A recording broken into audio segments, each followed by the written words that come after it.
Hey everyone, my name's Rewt, and we are here. This is going to be week number 5 of the MPL, the Minor Pokemon League. And first of all, my apologies for this coming out so late, but I'll have this coming out on Thursday, and on Friday we will get all caught up with our week 6 match, and from there we can go on and take on the final week. With that said, we are up against Sebby, the Montreal Monfernos, I believe, and it's a really scary matchup. He has a lot of threats against me. Honestly, I mean, look, he has a Mega Gardevoir, a Golbat, and a Celebi. That's part of my ICPA team, right? So a lot of mons that work well, obviously, in a regular format, and in this format are just a whole bunch scarier. But regardless, we had to try as best as we could in this matchup, right? So we do have a Jellicent that can hopefully take some hits. We have a Volby, which again can hopefully take on that Diggersby. That Diggersby is going to be the biggest pain. I think it's going to potentially sweep through my team. If I let it get a Swords Dance up, it can destroy me. Rabombi is going to be huge as well. Again, Zygarde's been the monster for my team this entire season. Chinchino, I love using Chinchino. I think Chinchino's going to have some potential here, but this is going to be my first time in a while bringing Nidoking as well. But regardless, I just want to get straight into this match.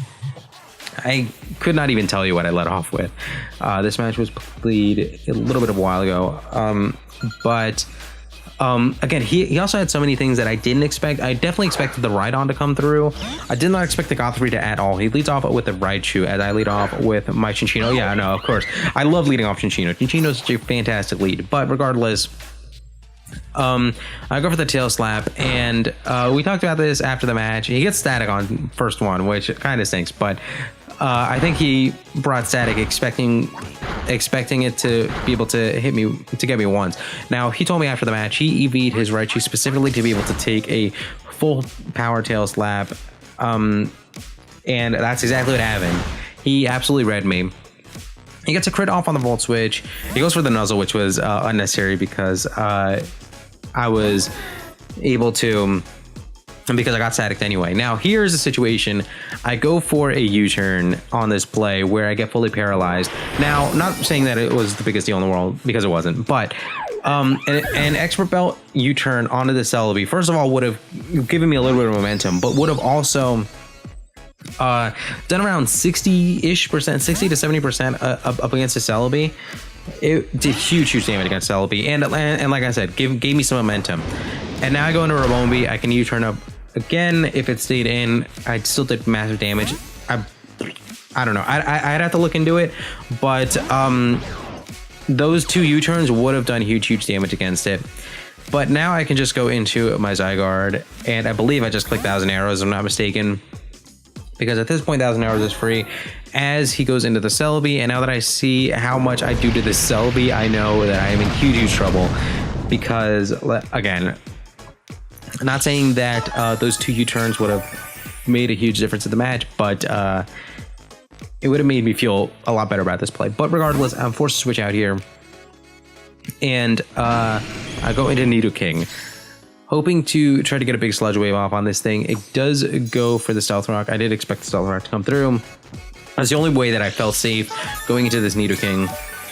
It is a Scarf Nidoking, so that's again the only reason I felt safe doing it. I can hit it with a Sludge Bomb before it tries to hit me with a Psychic.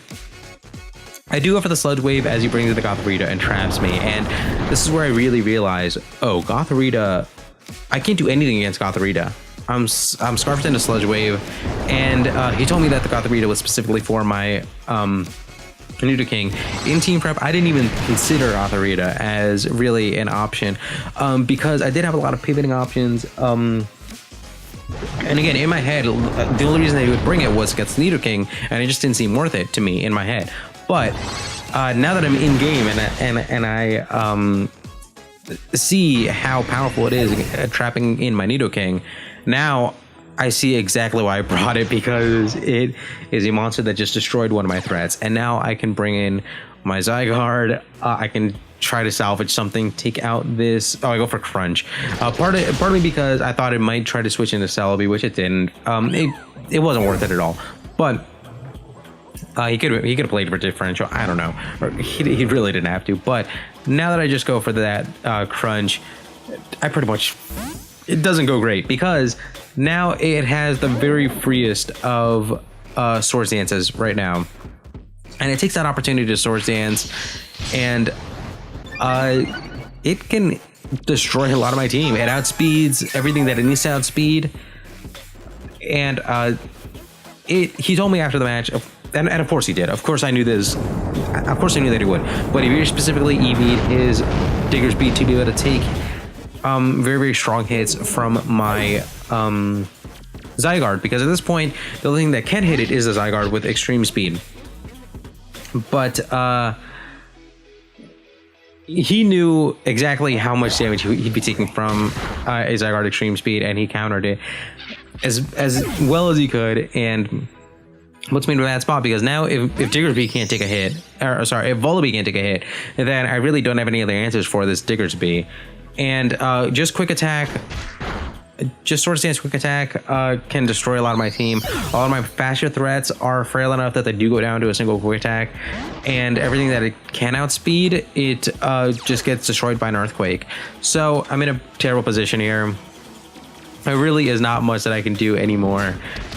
My last ditch effort is to try to get an Extreme Feud off, does nowhere near half even, and that's going to do it for the match. Again, it was probably the worst matchup of the season. I did get 5-0'd again. 2 of my losses have been 5-0s, even though we do not have the worst record in the world. Our losses have been pretty darn bad, and it's going to destroy any chance of differential that we have.